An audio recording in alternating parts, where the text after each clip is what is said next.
Welcome.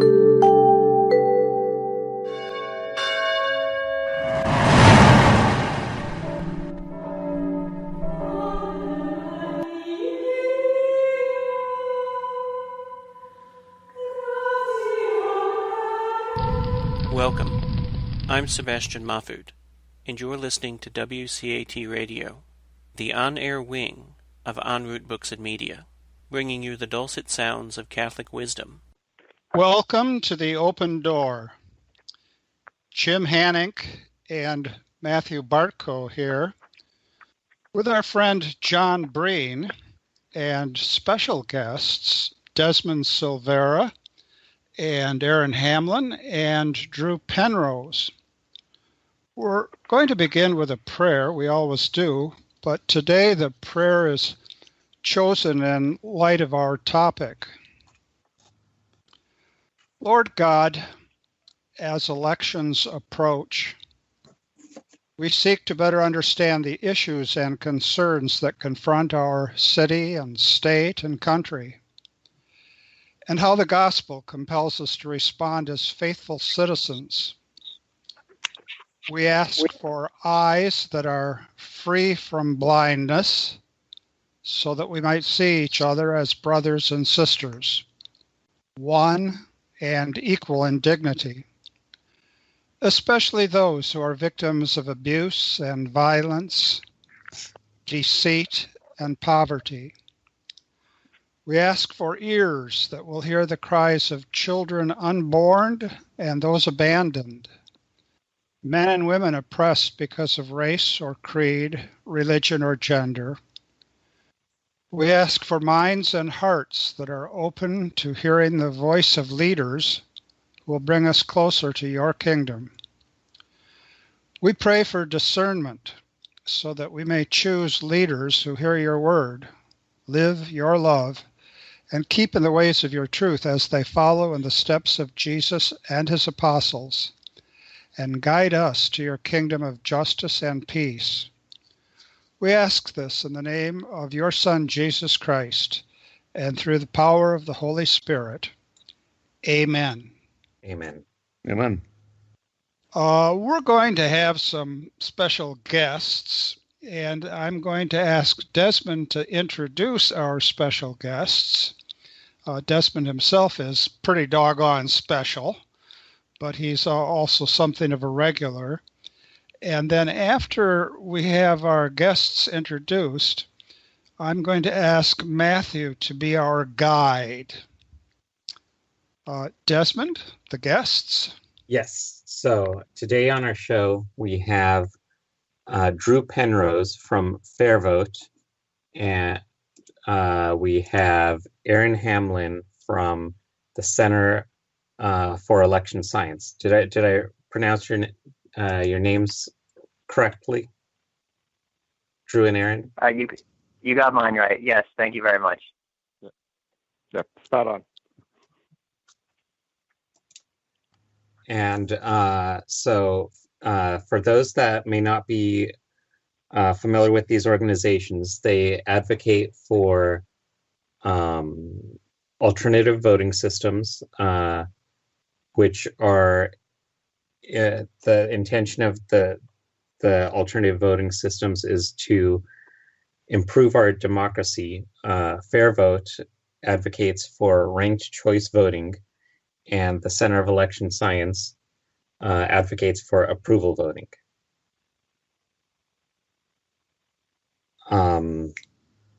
So where should we begin, Dr. Hanning? Well, I think Matthew can be our inquisitor for the day. Thanks, Jim. I do want to let those out there know that even though we have been honored by these guests choosing to join us, you can also choose to join us. Feel free to give us a call at 515-604-9344. And the access code that you'll be asked to give is 914121. And if you missed that, I'll give it again before too long. I do want to give a hearty welcome to all the people who have agreed to join us on the show today.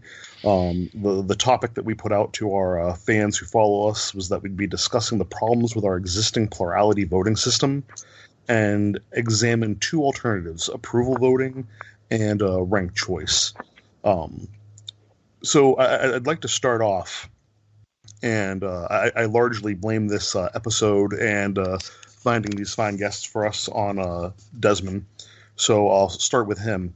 What is the point of an electoral system? When we go to vote, what are we trying to achieve?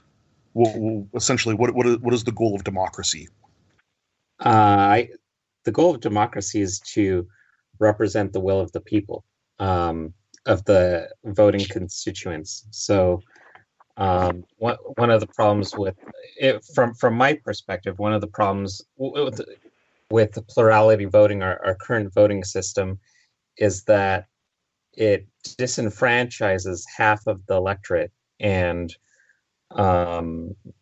even for the other half, it doesn't represent it well, because among the candidates that are available to be chosen from, there are problems such as the vote getting split and plenty of other issues that are just inherent with that system. Thanks, Desmond. Drew, I'd love it if you could take a shot at the same question. Essentially, what's the point of democracy? And feel free to introduce yourself and your organization a little bit more if you like as well. Oh, sure. So my name is Drew Penrose. I'm the Law and Policy Director at FairVote. If I were to answer the question, what's the point of democracy, we really see it as about voters' voices and making sure that their voice and their choice is really reflected in government.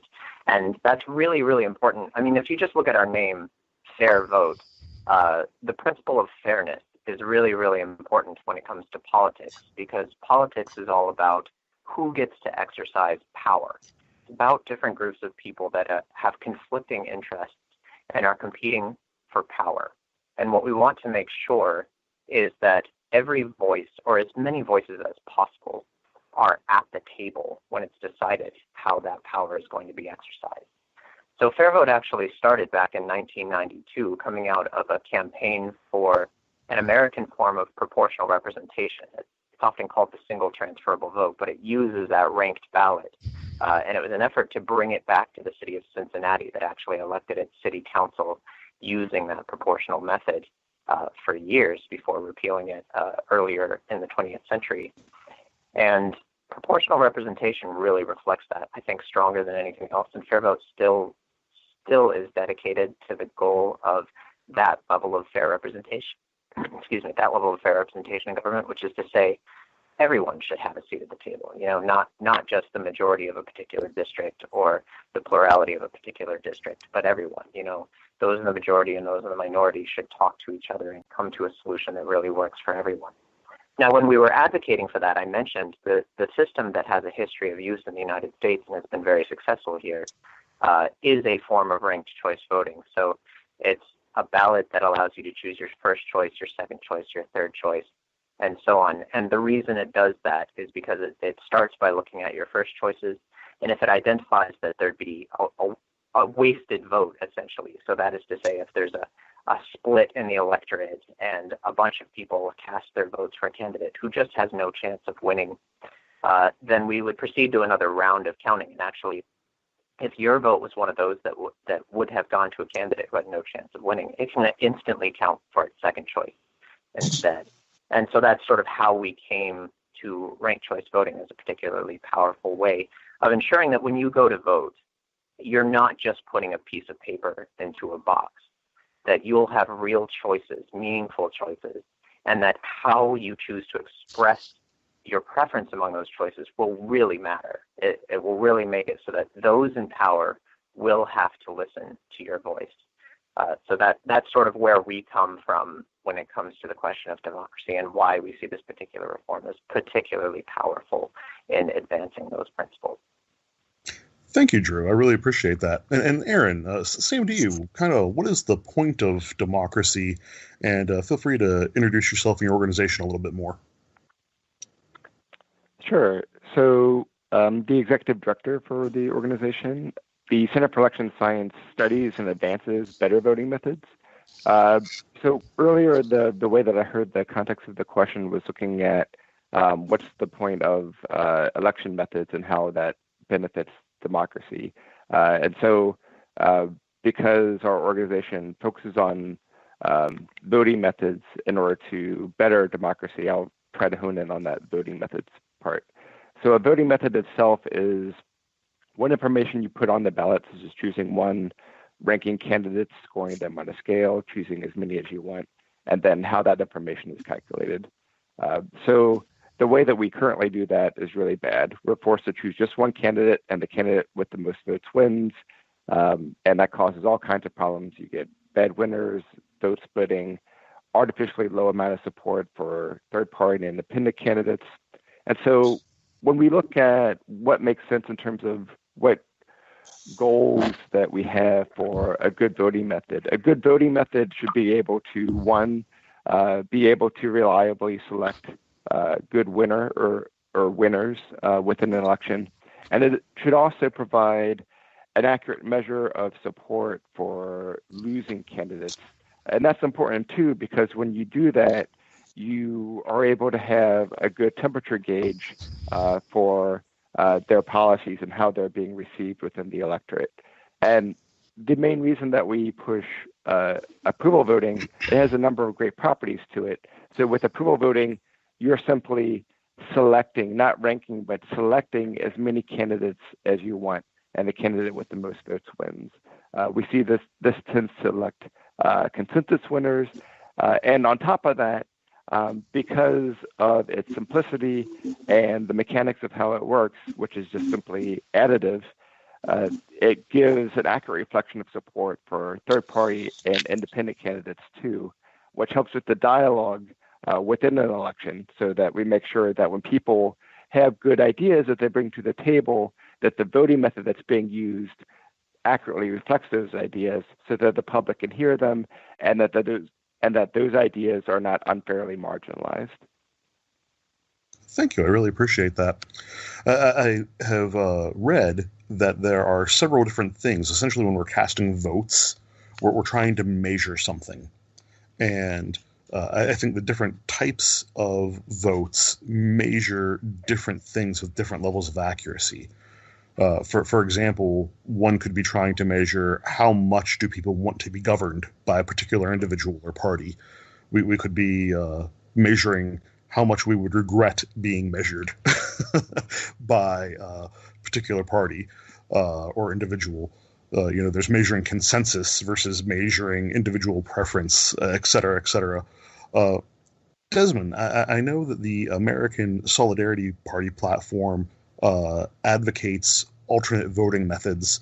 Can you give us a recap of what the Solidarity Party is calling for, and then maybe a little breakdown to your understanding of how the three voting methods, first past the post and the two represented here today, function to measure various aspects, and then we can have our guests comment on how accurate you were.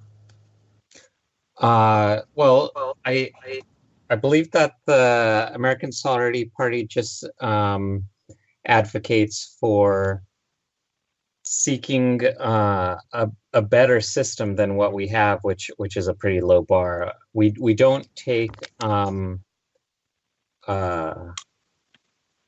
we don't necessarily advocate for approval or ranged or ranked choice. We are more so just looking at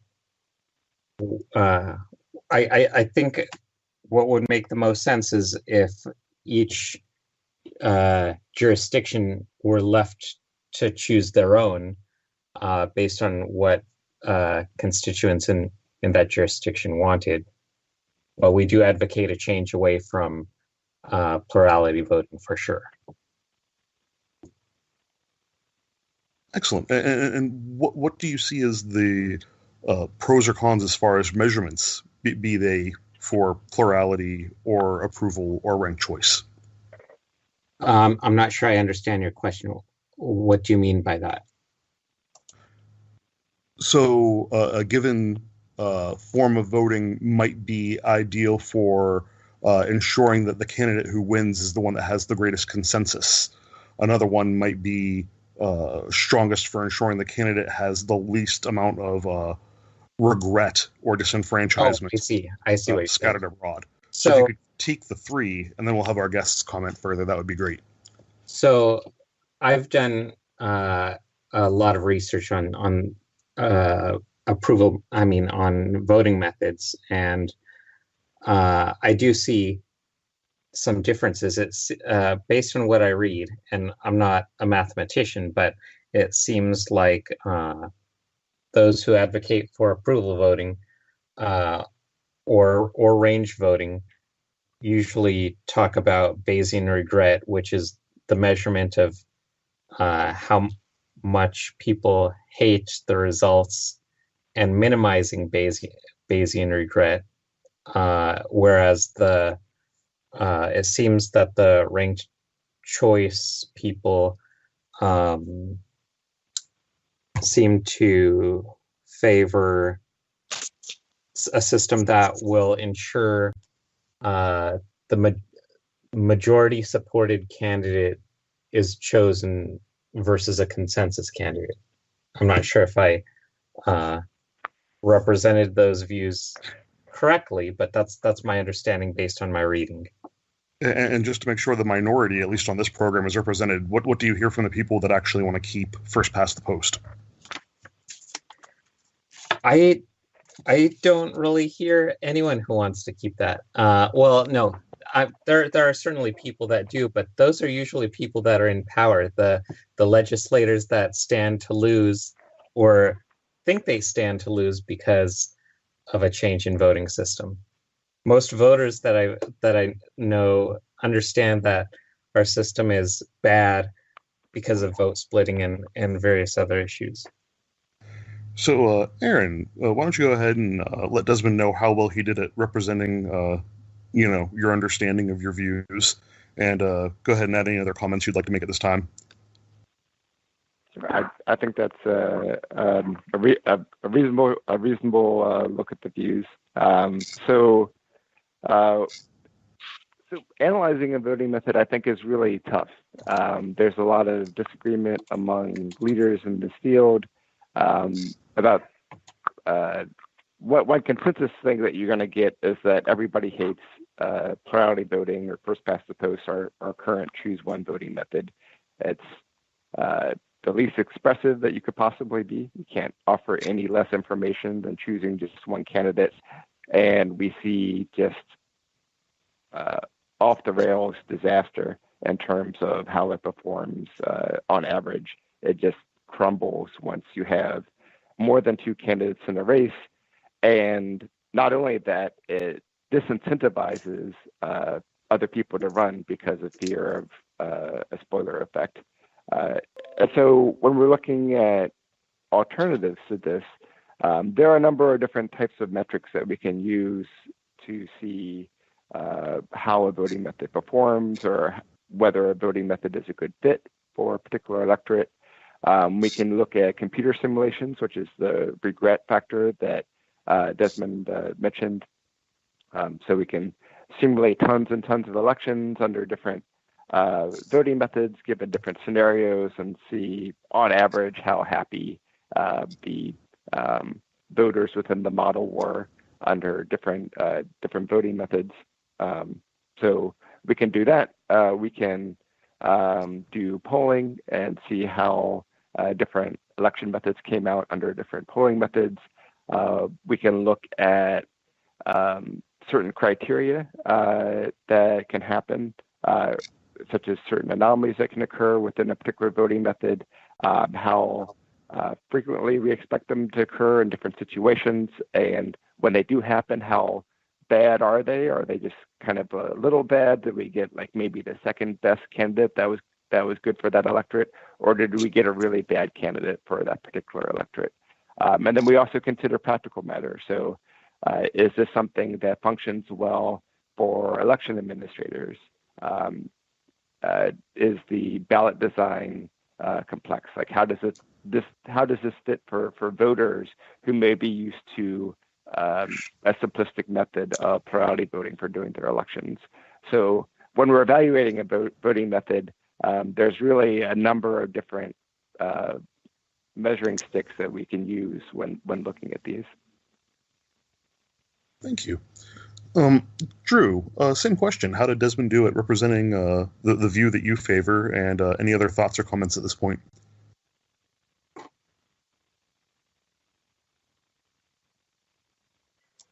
Do we still have Drew?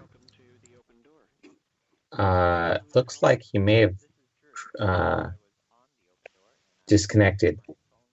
I'll let you and Sebastian work on getting back to that. I do want to give the opportunity for one of our regular guests, John Breen, to offer any thoughts and put forward any questions he's had up to this point.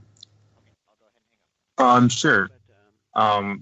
First off, I've never heard of the kind of voting that you guys have been discussing as far as approval voting and rank voting, but so far in the conversation, all I'm hearing about is these two alternative forms of voting, but I haven't heard much in the way of finding out what's exactly wrong with the voting system that we have. What's wrong with the electoral system that we have, and how can that be improved upon? So I'm not hearing what's wrong with the electoral system. I'm hearing more of the alternative system. So that's kind of something that I would like to kind of explore here.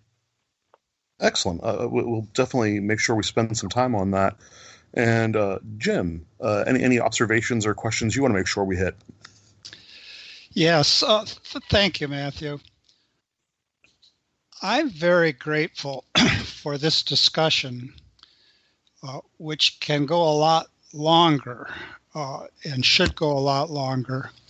I'm grateful for it because we need to understand the how of what we do. How do we carry out the democratic process? And what's involved is a lot of mathematics and a lot of hardcore political science. And it's important to do philosophy. Oh, I'll never say it's not. But very often we don't do enough in terms of careful look at process.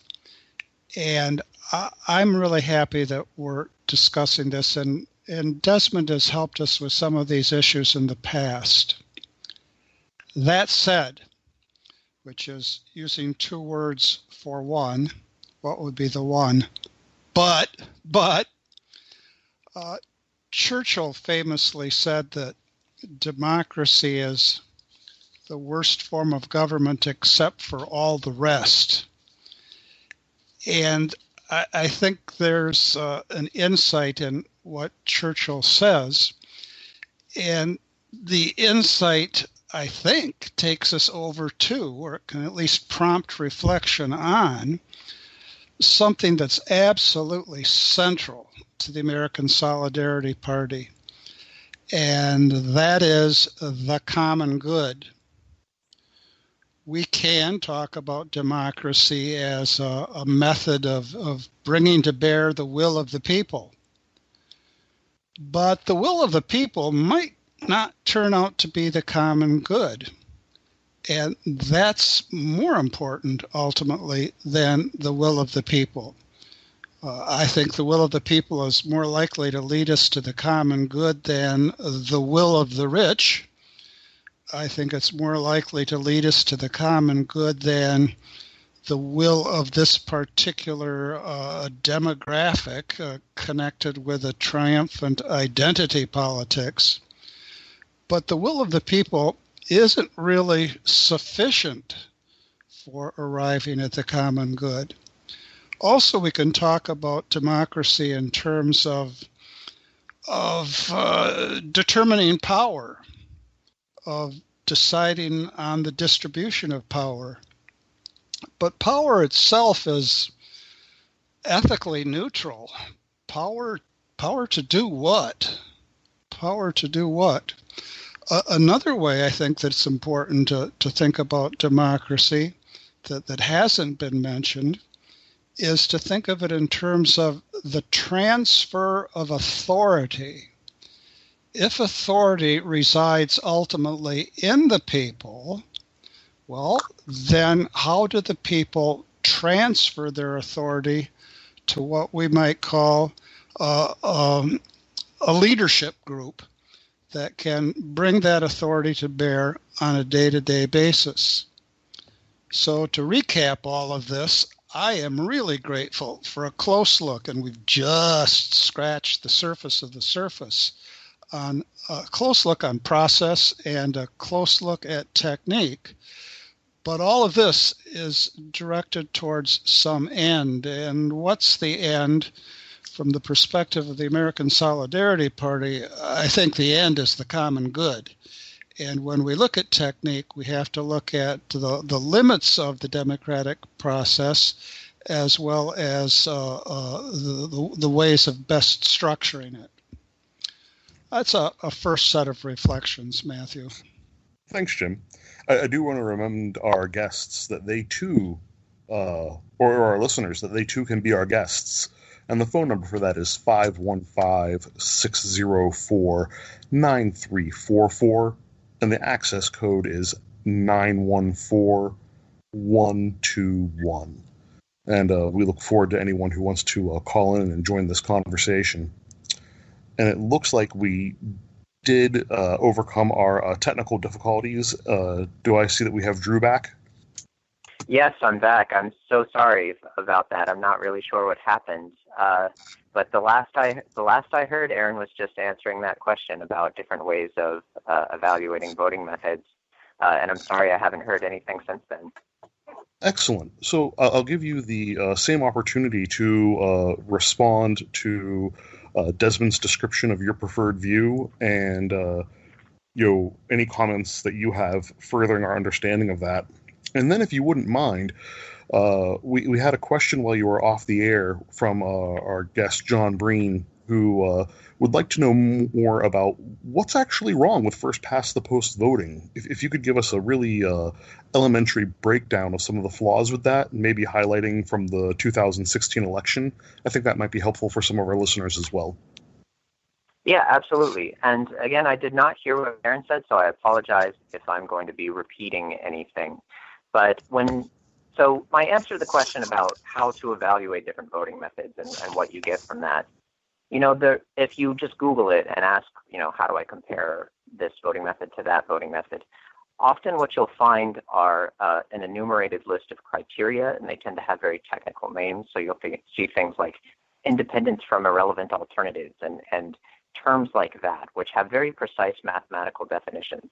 And those are very abstract. They can apply to any voting method without needing to see how it actually works in real elections. And on the flip side of that, you have something that was brought up earlier, which is Bayesian regret, which is a way of simulating election results and then asking, if voters have this much utility for each of the particular candidates, which of the candidate selections maximize overall utility. And both of these are simulations. FairVote is a little bit, FairVote tends to rely on, instead of either of those things, on elections as they actually occur in the real world. And I guess we have a little bit of an advantage there because ranked choice voting has a long history of actual use. So Australia, for example, uses it for all of its elections to its House of Representatives. And this year marks the 100-year anniversary of it doing so. So we have a lot of experience. In the United States, there are 11 cities using ranked choice voting to elect their city officers. 5 more have already adopted it and are waiting to implement it. And the state of Maine became the first state to use ranked choice voting for statewide elections this year. So when we look at those, what we really find convincing are the statements we hear from voters and from candidates. So in particular, if you talk to elected officials, they talk about going out and talking to voters. And unlike the vote, so to sort of It seems like we may have lost Drew again. That does appear to be the case. Aaron, I'll throw it over to you for the same opportunity to give a description about what's really wrong with first past the post voting, and if you can make it as simple as possible and perhaps use 2016 for your breakdown analysis, that would be great. I think we may have lost Aaron as well. Oh no. Well, that's Desmond's zone of competence. So Desmond, you're stuck, you lucky duck. So what was that, Matt? What's wrong with what we've got, says John. What's wrong with what we've got? So I'll actually let that go to more of a conversational style. If Desmond and John, if you two could have some back and forth on the nature of the current system. Yes. So Hi, this is Aaron. Please leave the message after the tone. Thanks. So or are we on his answering machine? We probably are. Great message. Go right ahead. So one of the major problems with plurality voting is that it enables vote splitting. So during the 2016 election, a lot of people were upset that we were running a presidential candidate because some of them felt that our candidate, Mike Matern, was going to take away votes from Trump. Others said he was going to take away votes from Hillary. And with plurality voting, it's a reality that once you have more than two candidates, any third or additional candidate is going to take away votes from one of the top two. With alternative voting systems, approval voting, for example, you vote for as many as you want. You're not taking away votes from others. And with ranked choice, you're ranking your preferences, so you can still express support for major candidates while you also express support for minor candidates. Another deficiency with plurality voting is that in order to minimize this or partially account for this vote splitting, we've got primaries. So prior to the general election, we've got a primary election to narrow it down to a two-candidate race. And with alternative voting methods like approval and ranked choice, the primary becomes completely unnecessary. It's a big waste of resources. It can all be done in a single general election. Who joined the call? Who got back on the call? Oh, both of them. Hi, this is Drew again. I keep falling off. I keep getting back up again. Good attitude. We appreciate it. I'm glad to be back on. If I could actually segue from what you just said and also sort of complete my thoughts there. And in a vote for one election, then candidates are incentivized to seek core support only. So if you're a Democrat, you want to canvass those heavily Democratic neighborhoods. You want to run ads targeting Democrats, telling them to get out to vote, and then you want to just ignore the Republicans, or if anything, engage in a lot of mudslinging to tell them that their candidate, is all the worst things you can imagine, so that they just won't show up to vote at all. That's the incentives that we get in a vote for one system. And if you look at the 2016 election, it's demonstrably true. Voters, when polled, overwhelmingly found the 2016 election to be just the worst experience, just very little actual information about the candidates coming out, and a lot of insults, a lot of hatred coming at people from all sides. So people hate that. On the other hand, if you have something like ranked choice voting, what we see when we talk to candidates and elected officials is that if they find a voter who prefers one of their opponents, they keep talking to them. They ask them, would you be willing to vote? Would you be willing to rank me second? You have a second choice. Would you be willing to rank me third? Candidates willing to say this. And as a result, they're hearing from everyone, not just the people that are already on their side. And they don't engage in that mudslinging, because if they did, then the people who are ranking their opponents first would not be inclined to rank them second. So we see just measurably ways in which the campaigns are more positive, more issue-focused, and more directed directly to voters and all voters. Thank you very much for that, Drew. I do want to welcome Aaron as being back as well, I believe. Yes, you have my empathy, Drew. I just got knocked off as well. Excellent. John, did that answer your question? John Breen? Yep, I'm here. Sure. Did that information help answer your question? Did you have a follow-up for that?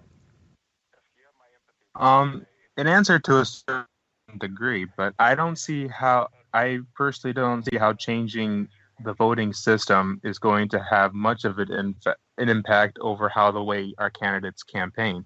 Like, that is true that someone made the point that the 2016 election, as far as campaign-wise, that it was probably the most unprofessional sort of campaign that we ever had in our nation's history, as far as the national level. There was a ton of backbiting, a lot of smear campaigns going on, and we could plainly see it in the debates in both the primary and in the actual general election for presidency. But I think that more reflects on the individual candidates and not so much on our voting system. Our voting, if you wouldn't mind, I think I have an answer to that. So a good example of this was during the Republican presidential primary election in 2016. There's like 16 candidates running, many of them very serious candidates, and they adopted lots of different campaign strategies.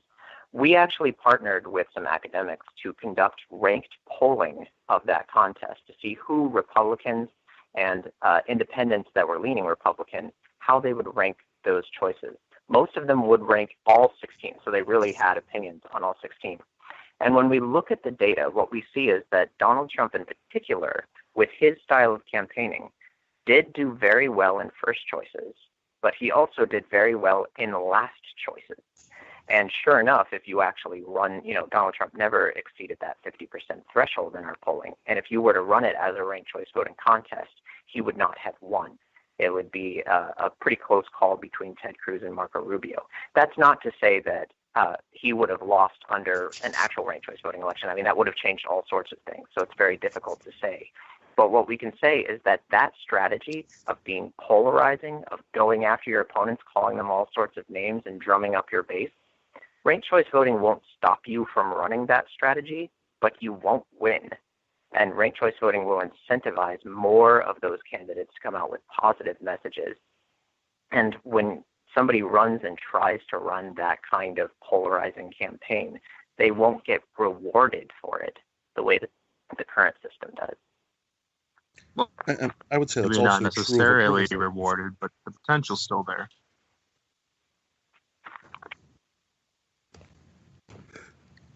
Would you say that that's also true of approval voting, though, that it also spoils that kind of campaigning? I mean, I think to a large extent. I mean, we're really dealing with beating up on the worst voting method there is, plurality voting. It suffers from about every kind of anomaly that you can think of, and it encourages all kinds of bad behavior because of the inexpressive ballot encourages them to do so. So, like, for instance, with approval voting, if you are not being, say, nice to other candidates and just like bashing them and not doing a good job presenting your own ideas, then it's going to be rather difficult to get cross support between candidates. And so you're essentially losing out on votes. And that's why approval voting would encourage this behavior of being, I guess, like a more decent person when presenting your ideas and not going after personal attacks with other candidates. One question that I would like to address, if I may, is these alternative forms of voting, which both our guests here are explaining and we're discussing here. Do you think that that would fix the problem of the voting apathy in this country. Because the voting apathy, the inclination that Americans have to vote is very low. And I think on a good election, we're looking at a possibly 20 to 25% voter turnout. So with these alternative forms of voting, do you foresee an increase in voter turnout? I can speak to that first. So one way you could ask that question is by looking at the elections that do have really high turnout compared to the ones that have the more very middling turnout. You know, the United States in general has lower turnout than most worldwide averages. And ask yourself, you know, what's different in those places with higher turnout? And what a political scientist will tell you is that what's different is that those places, the voters had a candidate that had a real shot at winning and who they really identified with. And so if we're seeing low turnout, what that means is that under the current system, there just aren't a lot of voters who feel that way. So it's a problem of a lack of choices and a lack of feeling like your vote can actually turn that choice into real power. And so changing away from the vote for one method to something that does allow more expression, which inherently is going to allow more choices, I think does have the potential to have that impact. Now, that said, if you look empirically, it's hard to see that having the real impact is coming from both that and things like when the election is being held. So we do need to take a look at questions like, are we going to hold 5 elections per year and have primaries and primary runoffs and special elections and elections in odd numbered years and all these sorts of things? Those do drive down turnout. So if I were to sort of put together a dream package that would increase turnout, absolutely it would include a change in the voting method, but it would also include a lot of really fundamental, easy stuff to do, like holding your election in an even-numbered year, holding your election in November when the election is already going to have the highest turnout, allowing people to cast votes in a variety of ways, and that sort of thing. Thank you. I'd like to take the opportunity of having both of our guests with us to, let them enjoy some back and forth dialogue. Let's start with Drew. If you could ask Aaron a question, what would it be? Well, I've followed the Center for Election Science since I started at FairVote 6 years ago, and I've been really impressed with what Aaron has done with the organization. It's grown quite a bit in that time, and it's really interesting to see that now the city of Fargo is going to be voting on approval voting for their election. So, I'd really like to hear what Aaron's experience has been and how he would describe that success and what he's most looking forward to. Wonderful. I'd like to hear that as well. And Aaron, when you're done with that answer, go ahead and feel free to lob a question at Drew. Sure. And I also want to say that I liked Drew's answer on the voter turnout.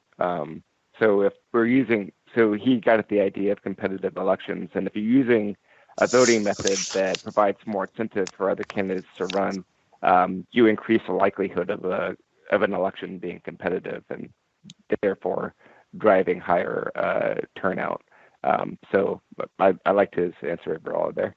On Fargo, absolutely, we're really excited.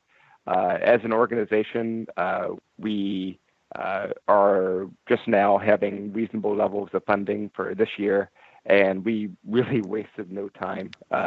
So we've already begun partnering with the local organization, Reform Fargo, to push a ballot initiative in the city of Fargo, North Dakota, to have approval voting on their ballot, which will happen this November. It'll be the first U.S. city to use approval voting, which is really exciting. Approval voting has been studied academically since the late 1970s, been used in a number of often mathematical organizations. And so it's really exciting to see things move forward there, and we're really optimistic about it to see it go forward.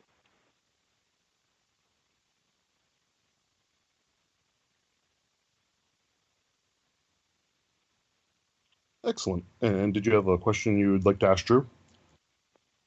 Yeah. So FairVote has really taken an impressive next step. So when we think about like historically what the strategies have been with implementing alternative voting methods.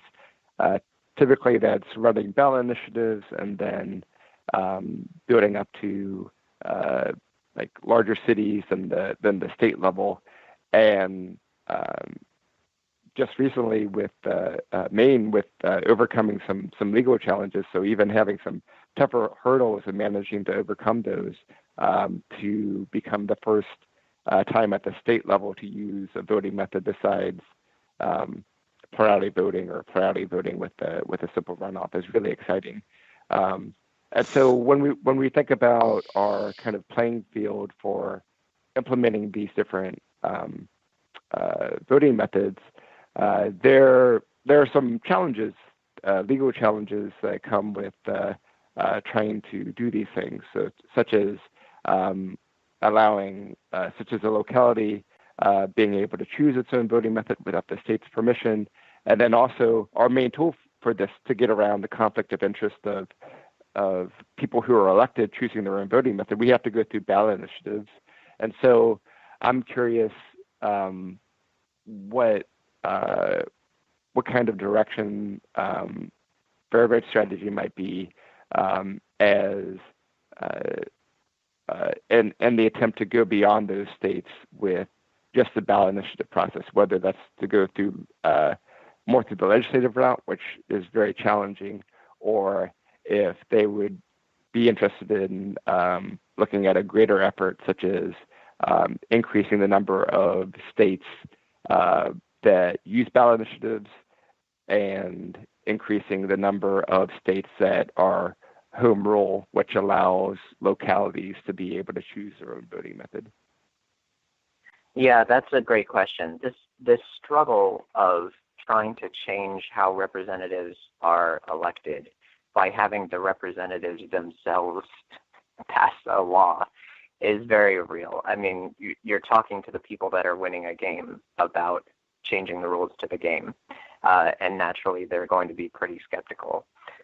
Maine was a ballot initiative. It ultimately did have to come from the people itself. There had been several bills in the Maine legislature to have Maine adopt ranked choice voting for years and years, and they always found some way to kill them. And then after it passed by ballot initiative, of course, there was every attempt made to interfere, delay, or stop it from going into effect. Ultimately, the will of the people has won out in Maine, which is very exciting to see.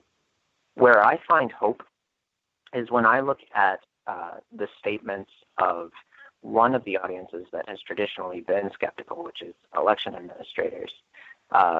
When they're in a position of having to implement ranked choice voting for the first time, they're often very nervous about it. They worry that it's going to be chaotic or they won't be able to do it. And what we're seeing time after time is right after they do it for the first time, they're suddenly very enthusiastic. All those worries kind of melt away once you see it actually go into effect. Things do go pretty well, and voters wind up being pretty happy with it. And election administrators like it when voters are happy with the process that occurred. I think now we will start to see a sea change in that once one state has adopted something different, it kind of opens people's minds up to not necessarily be so scared. I think a really great example of that actually is the movement for automatic voter registration, which is not a change in voting method. It's a change, of course, as it sounds, in how people are registered to vote. Automatic voter registration was seen as a pretty radical idea 10 years ago, and the idea sort of circulated and went around until finally the state of Oregon became the first one to try to implement it. Basically made it so that when people interact with a state government agency, they're automatically registered to vote. They don't have to opt in. Rather, if they don't want to be registered to vote, they opt out. And as soon as that went into effect for one state, we saw it spread like wildfire. So there are now a whole bunch of states that use automatic voter registration, including some, it's thought of as sort of a progressive idea, but it includes now some conservative states like Alaska, for example. And the reason is because you start seeing that there's nothing to fear from a fair system after you start seeing it go into effect. Instead, you start seeing the sort of both the technocratic easy fixes to it. So, people don't like plurality outcomes. even the incumbent legislators are kind of nervous about that possibility because they're worried that that might cause them to lose their seats. So that just little technocratic fix is something that turns on people. The fact that voters are happier with the system, that legislators can claim a greater mandate, there are benefits to them. So even though we are talking about something that changes power structures, convincing the powerful will always be a challenge, but I do see it getting easier in the future. And Aaron mentioned the increase in funding that his organization recently saw, and the same thing was true at FairVote. People are really interested in this right now. So we're living in a time where I think this idea that the way things are done is the only way they can be done is probably going to break down and not really be the case for too much longer. That's really great. I'm glad to hear both organizations are both doing better financially and also in terms of outreach and engaging the American public. I do want to give each of you a chance to plug how people can connect and support with your organization. And then if you want to just fill a minute or two of talk about whether or not you've heard about HR 3057, the Fair Representation Act that seemingly has died in the Judiciary Committee of the House, a national bill in regards to the kind of things we're talking about. And I'll go ahead and let Aaron go first. Sure. So as far as the plug, our organization, you can get involved by going to electionscience.org. And there you can sign up for our newsletter, keep track of all the exciting happenings going on in Fargo, where they're poised to be the first city to implement approval voting. And you can also follow us on social media. We're on Facebook, Twitter, YouTube, LinkedIn, all that good stuff. And we have all kinds of great articles coming out on our blog all the time. So it's an easy way to get involved. You can also donate easily on our website if you're looking to support what we're doing and making sure that people have a meaningful way to vote that allows them to get candidates that represent them and making sure that other ideas are able to come into play. And you also asked about the Fair Representation Act. So that's an exciting bill. I think maybe we would have preferred that it give. So the bill itself was to. Well, I'll go back. Right now, there's a restriction for U.S. House seats that makes it so that you have to use single winner elections. But when you do that, it makes it so that you can't do proportional voting methods. And proportional voting methods have a lot of nice features to them. They give more people representation. It also basically nullifies gerrymandering, where people who are elected are able to draw lines to choose their voters and make sure that certain people don't get representation. So it nullifies that. And so the Fair Representation Act was to give states the ability to have these multi-member districts so that they could use a proportional voting method. It was for the particular act, I believe, was for a particular proportional voting method to be used. There are a number of different types of proportional voting methods, so like there's maybe some debate on which particular one would be good, but certainly single transferable vote, the method proposed within this particular bill, is better than using single winner elections that lend themselves to gerrymandering, and particularly if they're using plurality voting, the awfulness that comes with that, such as more partisan winners, vote splitting, all kinds of terrible atrocities. Thank you. And Drew, please plug your organization and how people can get involved and any thoughts you might have on the Fair Representation Act. Sure. So FairVote, it's all the same stuff that Aaron mentioned. If you go to fairvote.org, that's sort of a nice hub that you can find a place where you can plug in your email address to join our newsletter, a link where you can donate, and links to all of our social media platforms. So we're on all the usual ones as well, Twitter and Facebook and SoundCloud and YouTube and so on. On the Fair Representation Act, I'm super excited that you brought that up because that's actually been a good deal of my own work. So that was introduced by Don Beyer in June of 2017. Don Beyer is a Democrat from Virginia. It has picked up a few co-sponsors. You described it as having died in the Judiciary Committee.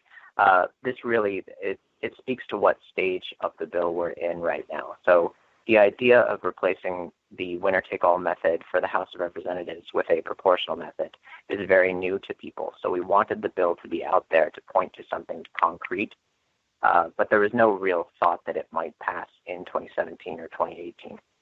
However, people are getting more and more excited about it, especially since we've gotten this new sort of setback from the United States Supreme Court. A lot of people thought that the case Gill v. Whitford, which had the opportunity to strike down partisan gerrymandering, might make a big difference in elections. But the Supreme Court unfortunately punted on that issue again, which has left people without a lot of hope that the courts will step in. As Aaron mentioned, the Fair Representation Act would replace the single winner district system itself with a proportional voting system, and the result of that would be effectively the end of gerrymandering. So, and not only that, we think it would tremendously break down the partisan polarization that we see that's grounded in the actual history of these kinds of voting methods in United States elections. We think it would empower communities of color across the United States to elect representatives more accountable to them, greatly increase the representation of women, which is absolutely dismal in the United States compared to other countries, especially countries with proportional voting methods, and have a whole host of other beneficial effects. So FairVote actually has played a role in that. So we conferred with Don Beyer when he was developing the bill to talk about what ways to implement that policy in a way that would be really effective. And we have a website on it. So if you go to fairrepact.com, so FAIRREPACT, fairrepact.com, that's our landing page for the Fair Representation Act, and you'll find a whole lot of information there about how you can help promote the Fair Representation Act. I actually did have a sit down with my congressman here in Pittsburgh, Mike Doyle, about the Fair Representation Act. And, just to encourage all our listeners, these are things that your representatives will talk to you about. Call, make appointments, write them letters, go see them, and let them know that you want the kind of reforms that our guests have been talking about today. And this act is one thing that you can call on them to support. It was super exciting to me that you just said 4, because I guess the last time I had looked had been a little while ago. And, I'd only know 3 co-sponsors. It looks like the last one before the most recent was July of 2017. But we did actually pick up another co-sponsor this year, apparently. It looks like James McGovern, another Democrat, has signed on. I'd love to see some Republicans sign on to this effort as well. I'll go ahead and let Desmond give us a final update on anything new that he's aware of going on with the American Solidarity Party, and then James can close us out with a prayer. I just want to express my extreme thanks to all of our guests today. Really appreciate you guys coming on, and I enjoyed the show. Thank you. It was glad to be on. With the American Solidarity Party, we have been working on growth and outreach strategies and lots of outreach. Nothing particularly big to announce at the moment, but I would certainly look forward to something in the very near future, major steps forward. Thanks, Desmond. And James, you can go ahead and close this out. I'd like to end with a reflection from John Paul II's Evangelium Vitae, the Gospel of Life. If as a result of a tragic obscuring of the collective conscience, an attitude of skepticism were to succeed in bringing into question even the fundamental principles of the moral law, The democratic system itself would be shaken in its foundations and would be reduced to a mere mechanism for regulating direct and opposing interests on a purely empirical basis. John Paul continues, some might think that even this function, in the absence of anything better, should be valued for the sake of peace in society. While one acknowledges some element of truth in this, without an objective moral grounding, not even democracy is capable of ensuring a stable peace, especially since peace, not built on the values of the dignity of every individual and of solidarity between all people, frequently proves to be illusory. Lord Jesus, let us see things as they are and act with resolve. Amen.